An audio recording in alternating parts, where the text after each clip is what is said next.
আচ্ছা, আপনার মনে পড়ে যখন আপনি ছোট ছিলেন, আশেপাশে কোনো একজন এসে জাস্ট ধ্যাত মানে এটুকু বললে কি যে খুশি লাগতো।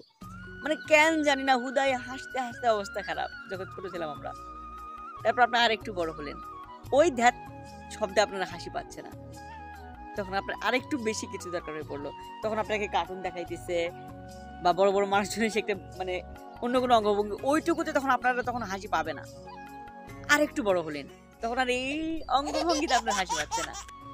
তখন আপনার নজর একটু অন্যরকম হলো। তখন আপনার সামনে যখন একটা ৳২ নোট ধরা হইতো, বাপরে আপনার আনন্দ। ওই যে আপনি চকলেট পাবেন যে ৳২ নোটে। আরেকটু বড় হলেন। ৳২, ৳১০, ৳২০, ৳৫০ করতে, করতে আপনার খুশির মূল্যটা দিন, দিন বাড়তে থাকলো। আর এখন সেটা হাজার লাখেও আটকায় না। তো আসলে আমাদের জীবনের সুখগুলো, খুশিগুলো না সারা জীবনে বাড়তে থাকবে জানেন? জীবনে কখনো এটা থমকিবে না বা একদম আটকায় যাবে না।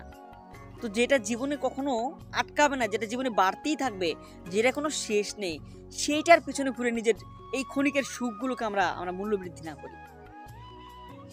সবসময় আমরা অল্পতে খুশি থাকার চেষ্টা করি।